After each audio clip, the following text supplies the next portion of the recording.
I have never been so disappointed by a song in my life. Why are you disappointed by this song? Portugal, the man with Feel It Still.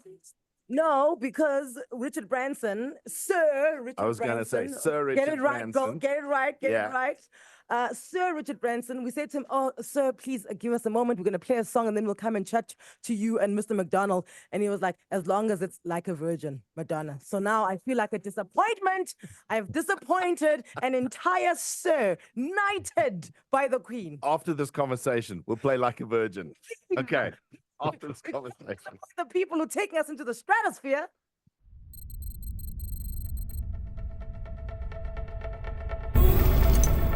This is a dream that I've been working on for many years. Things are on track. I have really good situational awareness in mission control. But a lot of work to get to this point. They're laying out the fill tubes now. Go, go, go! 3, 2, 1, set! 3, 2, 1, fight! Oh my God!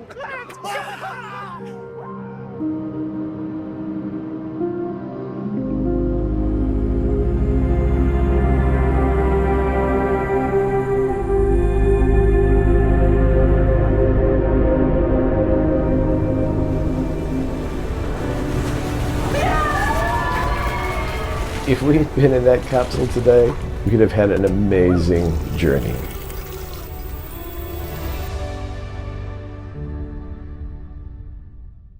Mr. Tabor MacCallum, good morning. Welcome to Anele And The Club. Good morning. And then alongside you, the man who's going to captain and pilot this as well, Mr. Sir Richard Branson. Welcome to Anele And The Club. So thank you for your time. Good to talk to you. Thank you. Okay, so let's talk about this. When are we leaving? What do we need? What must I pack? Sir Richard Branson, you can go for it.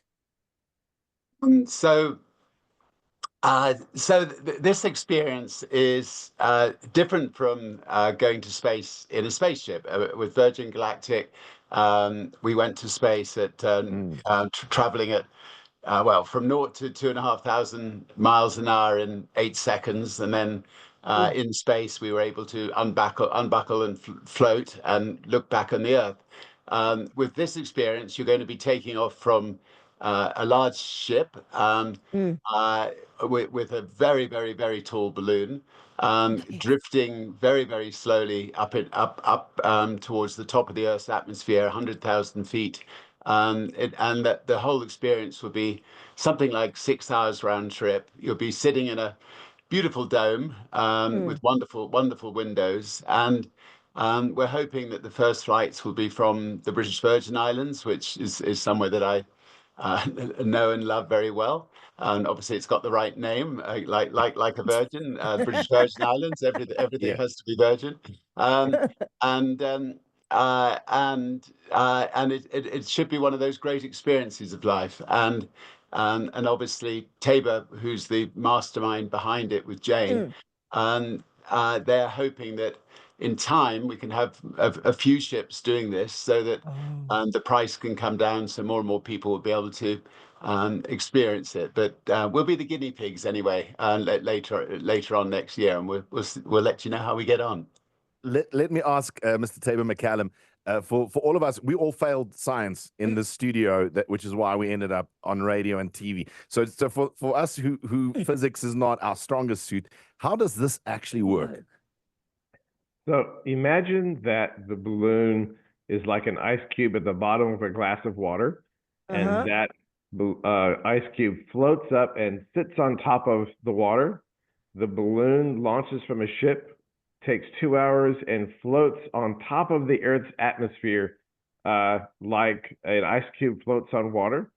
And we're there for a couple of hours, and then we slowly drift back down to splash down in the water again. So it's all a matter of buoyancy.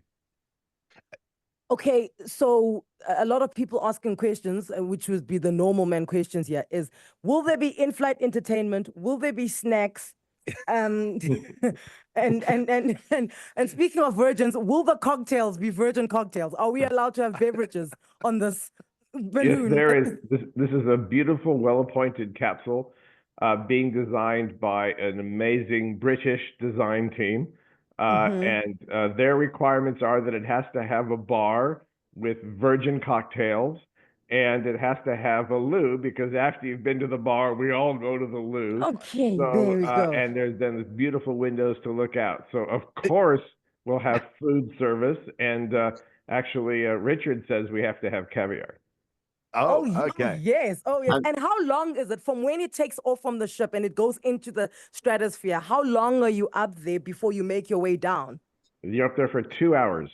Oh, 2 hours. Is that what kind of rotation of the Earth is that? Is that a full rotation? How do you? I mean, do you go up and land in the same point?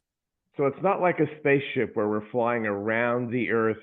We're sitting on top of the Earth's atmosphere. So we don't move that far from where we launch from. We just gracefully, it's like this majestic experience of seeing the black sky and the thin blue line of the atmosphere and the curvature of the Earth, just sitting there on top of the atmosphere. so the last test was as recent as September. What is the vital thing that last, test taught you that you absolutely have to implement in the next trip that you're going to do? Well, what that test taught us was that it worked. Okay, We there we have go. the pressurized capsule and the balloon and the ship, and all these systems that had been developed separately all came together and executed a beautiful flight. We had a few issues here and there, the things that need to be better, but fundamentally, we're just thrilled with it. Actually went as planned. This is amazing. That's amazing. So Richard Branson, I have to ask. I mean, we watched you and your spaceship go up. You are a fearless man. He's been at this. You've been at this. Okay. I mean, when we were reading up about the balloon, I got nervous. Do you get nervous for anything in life at all at the moment? When we were reading up about the balloon, I got nervous. Do you get nervous for anything in life at all at the moment, or is it just another tick, another thing in the calendar? So, when I started ballooning, we were trying to see if we could be the first to cross the Atlantic, and then the first to cross the Pacific, and then the first to go around the world in balloons. And they were highly nervous making, because you couldn't test the balloon before going, and nobody had ever done it before. And everything that could go wrong went wrong. And we were lucky to survive it. I think, when we went into space, we'd obviously tested the spaceships, and by then I wasn't nervous. I just enjoyed every second of the Virgin Galactic flight to space, and it was magnificent. And I think that by the time we go up in this balloon, we will have tested on an unmanned basis, which is great to be able to do, which we couldn't do with our previous flights. So I'm planning just to go and enjoy every minute of it. Will we be able to stream this and watch you guys in there? And are you guys going to sell tickets so we can watch? I think it's going to be the greatest show on Earth whilst you guys are not on Earth. We will try to have a facelift, so we look like young teenagers going up to space. We'll feel like young teenagers, I can assure you. So it's going to be worth watching. But no, I'm sure you'll be able to see us up there, and we'll try to give you a real good show. And just in terms of wording, because wording usually makes people nervous, right? Tabor, MacCallum, what should we call this? Because I feel bad calling it a balloon, because it's not just a balloon. It's an amazing balloon. Like, scientifically, with the right term, what am I calling it when I'm telling people about this thing? Well, it's still a balloon. It's a balloon to the edge of space, is the way we like to think of it. But I think this is, in the end, it's a fantastic balloon that it's sort of hard to imagine, but this balloon is 100 meters across when it's fully inflated, sitting on top of the atmosphere. So it's it's completely different from sort of a hot air balloon when you conceive of it, but fundamentally it's still a balloon. How high is it, Tabor? So the balloon sits about 650, almost 700 feet above the capsule at the very top. So when we launch, it's this long, strung out balloon, and then when we fully inflate, it's as I said, like 350 feet or 100 meters across. Wow. Wow. Okay. All right. That's 100 meters, that's massive. Well, firstly, congratulations, Tabor. I mean, you and Jane did a wonderful job here. And I mean, thank you then to Sir Richard Branson for jumping on this. Yes. Naturally, now we're all interested and now we all want to get on. How quickly is that going to happen where we can commercialize this and we can just pay you and you take us up there? We are planning to do the first human flight end of next year and be commercial operation shortly thereafter. So not too long now. Okay, any day now. Yeah, so Branson, what are we going to pay for a flight like this? You've always got your eye on the commercial side of things, and we fly Virgin Atlantic all the time. All the time, it's our faves. It's our favorite. I think for the time being, stick to the Virgin Active clubs and Virgin Atlantic flights. And in time, I'm sure that Tabor and the team will get the price down of the balloon flight. But what happens with these new wonderful adventures like Virgin Galactic or Space Perspective is initially it's people who can afford it help pay for the costs of developing it, and then in time the prices come down. So yeah, there was once a time that flying from London to South Africa or vice versa cost the most enormous amounts of money, but now it's become much more realistic, and the same will happen, I think, with Space Perspective. Wonderful. Oh, quickly before we wrap up, Sir Richard Branson, when you are up there in the sky, in the stratosphere, who is going to be looking after your house in Lake Como? Just a question.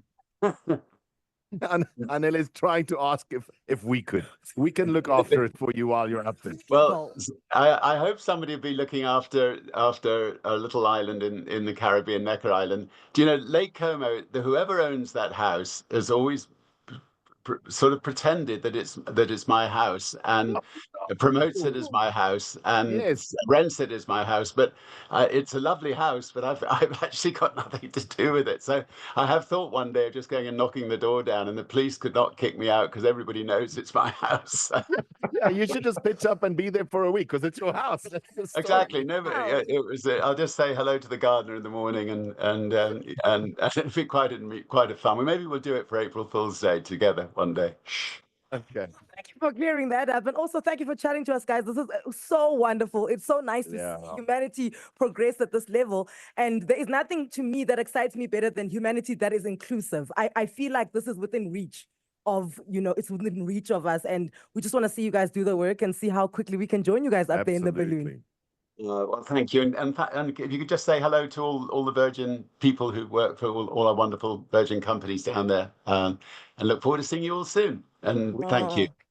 Thank you. And to all the members of Virgin Active clubs. I'll say hi to them this afternoon because I'm going to the Virgin Active in Lonial. Lifting. Oh, wonderful. Exactly. Thank you.